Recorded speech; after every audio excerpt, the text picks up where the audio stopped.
네, 픽 인터뷰입니다. 중요한 문제를 다루려고 합니다. 사실 우리가 세상을 살면서 중요한 문제가 여럿인데 가장 중요한 문제는 누가 뭐래도 목숨에 대한 문제죠. 한국 사람들은 한국식으로 살다가 한국식으로 가는 것 같다는 생각도 드는데요.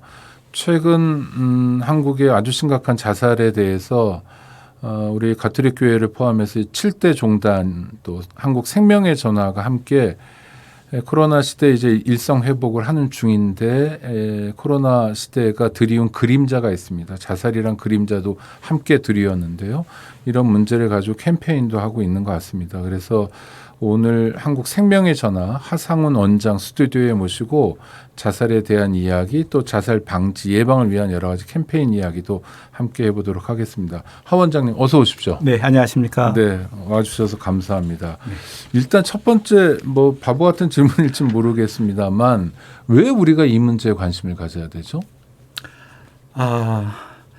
자살 문제라고 하는 것이 한 개인의 문제라기보다는 우리 공동체 문제가 아닌가라는 생각을 해봅니다.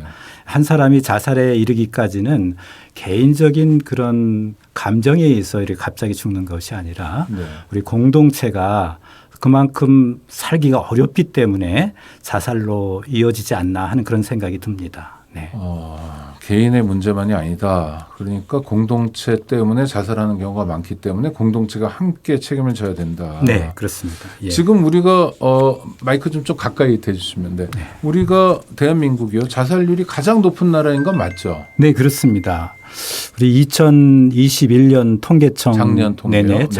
작년 통계가 2020년에 대한 통계입니다. 네네. 작년에 발표한 자료에 의하면 우리나라가 13,195명이 자살로 사망을 했습니다. 네. 인구 10만 명당 25.7명인데 OECD 평균 자살률이 11.5명입니다. 우리나라는 OECD 평균의 2배 이상의 자살률을 보유하고 있는 그런 나라고요. 어쩌면 자살의 강대국이다 이렇게 볼 수도 있어요. 좋은 얘기는 아니잖아요. 네. 하루에 36명 이상이 자살을 하고 문제는 이 자살자 숫자에 우리가 너무 집착을 하는데 그것보다 더 다른 문제가 생깁니다. 자살 시도자는 자살자의 10배에서 20배가 된다. 네. 10배만 돼도 13만 명 이상이 자살을 하고요. 실제로 그 자살로 인해서 심각한 충격을 받는 자살자 유가족들이 있습니다. 그렇죠. 근데 국제적으로 보면 유가족이 아니라도 시도하는 사람, 시도해서 아직 자살하지 죽지 않은 사람, 좀 다행히 생명을 건진 사람도 그렇죠. 그 가족이나 친구들이나 하여튼 주변 사람들은 어마어마한 상처를 받을 거 아니에요. 큰 충격을 받죠. 또 자살자 유가족들은 한 사람이 자살하면 평균 6명 정도가 심각한 정신적 외상을 경험한다고 하죠. 그럼 한 사람의 자살이 6명의 자살을 불러온다라고 말해도 큰 과정은 아닌 거네요. 그렇죠. 그분들이 또 자살 고위험자가 될 수도 있기 때문에 그렇습니다. 그래서 실제로는 우리나라의 자살자 숫자가 13,000여 명이 되지만 자살로 인해서 빚어지는 많은 그런 사람들의 어려움들을 생각해 보면 자살은 그야말로 전 국민의 문제가 아닌가라는 그런 생각을 해보게 됩니다. 그런데 저희가 여러 유형의 죽음들이 있는데요. 교통사고로 돌아가시는 분들도 많고 또 산업재해로 돌아가시는 분들도 많고 뭐 범죄로 사망하는 분들도 많고 하는데 사실 산업재해로 돌아가시는 분들은 뭐 국가 인정하는 경우에 하나겠지만 연간 800여 명이거든요. 네.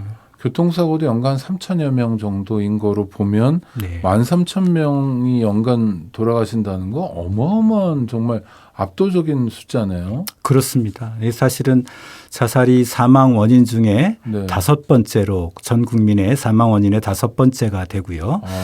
이 자살로 인해서 빚어지는 사회경제적 비용이 뭐 여러 사람들이 여러 학자들이 얘기하고 있지만 한 6조 5천억 원 정도가 자살로 인해서 들어가는 사회경제적 비용이다 이렇게 이야기를 합니다. 그런데 뭐 그 비용이라는 건 추산이니까요. 사실 내가 마음에 받은 상처를 돈으로 하면 그게 얼마예요? 그렇습니다. 누가 계산해 줘요?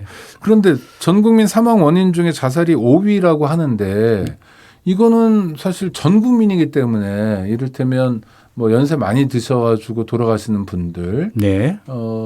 그런 분들을 다 포함한 거 아닙니까? 그렇습니다. 그런데 이를테면 젊은 사람으로 가면 사망원이 5위에 머물지는 않을 것 같은데요. 그렇죠. 네.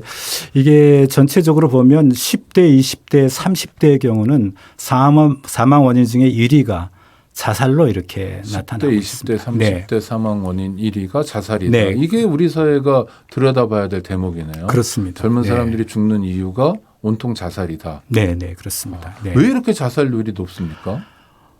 그 사실은 자살이 너무 복잡한 문제라서 네네, 그렇죠. 하나는 뭐 아니죠. 네. 한 가지 문제로 이렇게 설명하기는 어려운데 경찰청에서 2015년서부터 2019년도까지 5년 동안 자살로 인해서 돌아가신 변사자들 네. 그분들의 심리 부검을 했습니다. 그래서 생명존중희망재단이 이제 통계를 밝혔는데 심리 부검이요. 그러니까 네네네. 실제로 사체에 손을 대는 건 아니고 그렇죠. 원인이 뭐였냐를 주변을 한번 조사를 해봤다는 거죠. 네, 그렇습니다. 네, 그래서 그걸 심리 부검이라고 가장 네. 크게 나타난 원인이 정신과적 문제 네. 이게 34.7%, 또 경제 생활 문제가 26.7%, 육체적 질병과 관련된 문제가 18.8%, 뭐 이외에도 대인관계 문제나 네. 또 가정 문제나 다양한 원인들이 있습니다. 근데 저 개인적인 생각에는 이런 문제는 이제 겉으로 드러난 문제고 우리 사회 문화적으로 한번 볼 필요가 있다. 네. 이런 생각이 듭니다.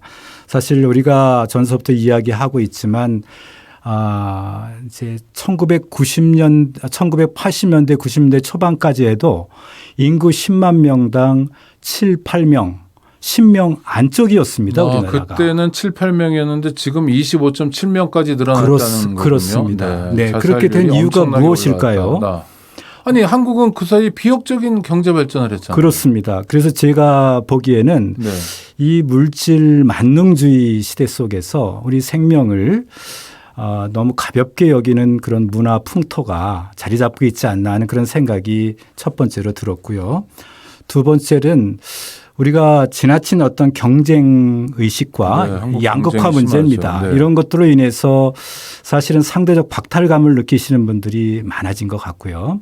또 우리 가족 기능과 또 우리 사회 공동체의 기능이 한 개인을 지지할 수 있는 그 지지 체계가 많이 약화된 게 아닌가 하는 유대나 생각이 연대 듭니다. 이런 게 약화되고 그렇습니다. 심지어 깨져버리고요. 그렇습니다. 네. 예. 그러니까 아주 가난할 때 네. 정말 절대 빈곤 사회에서는 별로 그렇게 자살의 유혹에 넘어가지 않던 한국 사람들이 그렇습니다. 먹고 네. 살만해지고 자살하는 거는 정말 우리 스스로를 들여다봐야 되는 아주 중요한 문제네요.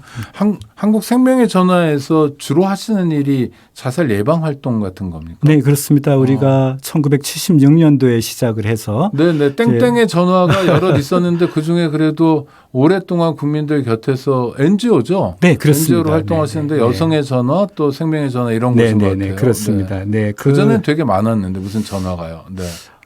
저희 전화를 통해서 다른 많은 전화 상담 기관들이 나왔죠. 네, 비슷하게 좋은 일이네요. 네. 그래도 꾸준히 76년부터 하셨으면 아주 오래 하셨네요. 네, 그렇습니다. 네. 활동을 좀 소개해 주시죠.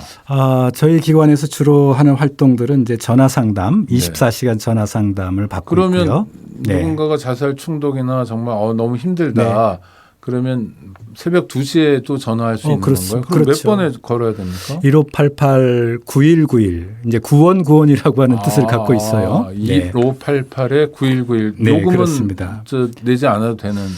글쎄 그 요금은 본인이 상담료는 내지 않지만 네네. 전화를 거는 전화 요금은 뭐 얼마 안 되니까 죄송합니다. 본인들이 이렇게 낼 수밖에 알겠습니다. 없고요. 구원 네네네. 1588-9191. 네. 그리고 한강 교량에 SOS 생명의 전화라고 한강에서 이제 투신하는 네네. 사람들이 많이 한강 다리로 가지 않습니까? 네네. 그게 너무 안타까워서 2011년부터 마포대교를 시작으로 해서 전화를 놓기 시작해서 그러면 실제로 그 전화를 거는 사람들이 있습니까? 그럼요. 지금 현재 한강 교량에만 74대의 전화가 운영이 되고 있습니다. 인도교가 있는 다리에는 각 다리에 4대씩 전화가 설치돼 있어서 그 전화로 이제 한강에 오셨던 분들이 삶과 죽음의 갈림길에서 전화가 있으니까 한번 해보고 싶은 그런 충동이 네네. 생겨서 전화를 걸어오는 경우들이 많습니다. 근데 그 전화를 일단 걸으면 저희들은 100% 그분들 살릴 수 있다는 그런 확신을 갖고 그렇습니까? 대응을 하고 네네. 있습니다. 네. 그러면은 늘 준비돼 있어야 되잖아요. 그렇습니다. 그러니까 전화를 네. 받는 분들이 사무실에 있어야 네. 되고 네, 네. 그다음에 교대로 근무를 해야 되고 이런 거네요. 네. 또 하나는 한강 다리에 전화를 넣거나 또는 무슨 문구 같은 거를 써놓기도 합니다. 뭐 마포대교에서도 본 것 같은데 뭐 생명에 대한 자살하지 말라 이런 네. 뜻의 문구도 써놓고 그러는데 또 하나는 그냥 지나가는 행인으로서 생각해 보면 난간을 좀 높이 설치하면 그러면 자살을 좀 줄일 수 있지 않나 이런 건 네. 어떻게 좋은 지하철에서 스크린 네네. 도어를 설치한 다음에 지하철 투신 사망이 많이 줄었잖아요. 그렇습니다. 네. 네. 그런 건 어떻습니까? 저도 그거는 가장 중요한 지금 말씀이라고 생각하는데요. 네. 이제 자살 예방에서 가장 중요한 것 중에 하나가 자살 수단을 자살 통제하는 겁니다. 네. 그래서 농약이라든가 또 이렇게 투신 위험이 있는 곳에 난간을 높인다거나 또 이런 살충제 같은 것들을 좀 아주 독성을 좀 약하게 한다거나 여러 가지 그 수단을 통제하는 것은 자살 예방에 아주 중요한 도구로 지금 이야기되고 있기 때문에 그 말씀은 맞는 말씀이라고 생각하고 지금도 정부가 해줘야 되겠네요. 그럼요. 정부가 그래서 마포대교도 많이 높였습니다. 네네. 네. 높이면 확실히 효과가 있습니까? 효과가 있습니다. 네, 거기서 상담하시는 분들은 좀 그래도 편안하게 전화로 상담을 할 수가 있습니다. 네. 그다음에 코로나 이후에 그러면 자살률이라는 게 좀 늘어난 겁니까? 우리 사회가 어떻습니까? 오히려 코로나 이후에 네. 자살률이 줄어들었습니다. 그렇습니까? 네. 그러면 네. 코로나가 고마운 존재인 거예요? 어떻게 된 겁니까? 고마운 존재라기보다는 2019년도에 13,799명이었던 자살자 수가 네. 2020년도에 13,195명. 그랬죠. 아직 발표된 자료는 아니지만 2021년도에는 네. 12,975명. 대폭은 아니지만 소폭 네, 감소네요. 뭐 4.4%, 6.0% 이렇게 네. 자살률이 줄어들었는데요. 이렇게 줄어드는 이유는 동일한 재난을 겪고 있다라고 하는 코로나19라고 하는 동일한 재난을 겪고 있다는 동질성.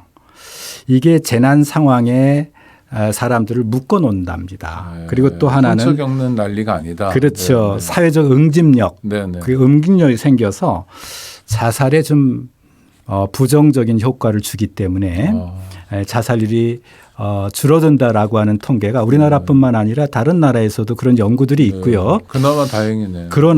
그러나 이제 이것을 가지고 안심해서는 안 되고요. 네. 앞으로 이 코로나19가 끝나고 난 이후에 일상 회복이 돼 나가면서 자살률이 급증할 가능성이 있다. 2, 3년 내에. 이런 연구들이 또 있습니다. 그러면 지금 네. 뭐 13,100 또는 그 전에 13,700 수준이 아니라 그렇죠. 14,000 이상으로 늘 수도 있다. 네, 그럴 수 있기 때문에 그러면 막아야 되네. 좀 어떻게 해야 됩니까? 뭐 여러 가지 노력들을 해야 되겠죠. 네. 뭐 우리 사회가 그것을 막기 위해서 우리 사회 모두가 사실은 관심을 갖고 네네. 대책을 세워 나가야 되는데 네. 제가 이렇게 생각하기에는 이제 먼저 우리 전 국민들이 이런 자살 문제에 대해서 자살은 예방이 가능하다라고 하는 그런 인식을 가졌으면 좋겠어요. 네. 이제 우리가 보통 생각하기에 자살하려고 하는 사람은 우리 막을 수 없어라고 이렇게 부정적인 생각을 갖고 있거든요. 근데 제 경험으로 봐서는 분명히 막을 수 있다고 생각합니다. 그건 우리 모두가 이제 함께 해야 되는데요. 정부뿐만 아니라 민간단체, 민관이 협력을 해서 이 자살 그 예방에 함께 해 나가야 될 것 같고요. 네. 가장 중요한 것은 바로 옆에 있는 사람들에 대한 사랑과 관심입니다. 네. 사실은 가족들과 이웃들 그분들이 어떤 징후가 있는지 평상시보다 좀 다른 모습으로 이렇게 우리들에게 보이게 되면 그냥 내버려 두지 마시고 그분들에 대해서 관심을 갖고 이야기를 들어줄 필요가 있고요. 그런 분들이 좀 심각하다라고 생각할 때는 지역사회 정신건강복지센터라든가 또 생명의 전화라든가 이런 데 연락을 해서 도움을 받을 수 있는 그런 체계를 갖춰 나갈 수 있었으면 좋겠고요. 지금 네. 만약 나 자신 또는 주변 네. 사람이 자살 유혹을 느끼고 있다 하면 네. 그것에 대해서 도움받을 곳들은 중앙정부, 지방정부 또 뭐 NGO로서는 생명의 전화 같은 곳들이 곳곳에 있는 거죠. 네, 맞습니다. 네, 서울에도 있고 뭐 경기도에도 네, 있고 그렇습니다. 다 있는 네, 거죠. 네, 네. 우리가 네. 손만 내밀면 손을 잡을 수 있다는 거죠. 네, 국가 자살 예방 상담 전화가 1393이라고 하는 전화번호가 있고요. 그냥 1393 네네, 치면 그럼- 됩니까? 네, 그리고 정신건강복지센터에서 운영하는 전화가 1577-0199 번호가 있습니다. 이거는 1577-0199. 네. 그리고 우리 생명의 전화가 1588-9191 이런 네. 전화번호들이 많이 열려 있기 때문에 네. 24시간 열려 있는 그 공간을 활용하면 모르면 뭐 되겠습니다. 포털 검색해도 되는 그렇습니다. 거고요. 네, 네, 네. 곳곳에 극단적 선택을 앞두고 손을 내밀면 손을 잡아줄 곳들이 있고 자살은 다른 유형의 죽음과 마찬가지로 사회가 공동체가 함께 노력하면 얼마든지 줄일 수 있다. 네, 그렇습니다. 100년 전에 일제 강점기였는데 그때보다 우리가 훨씬 더 많이 자살하는 거죠. 그렇죠. 네. 네, 그러면 우리 네. 다시 돌아보고 생각해야 될 것 같습니다. 한국이 발전했다는 게 뭔지, 해방됐다는 게 뭔지. 네, 네, 네. 오늘 한국생명의 전화 하상훈 원장 모시고 아주 중요한 문제 다룰 수 있어서 감사합니다. 고맙습니다. 네, 고맙습니다.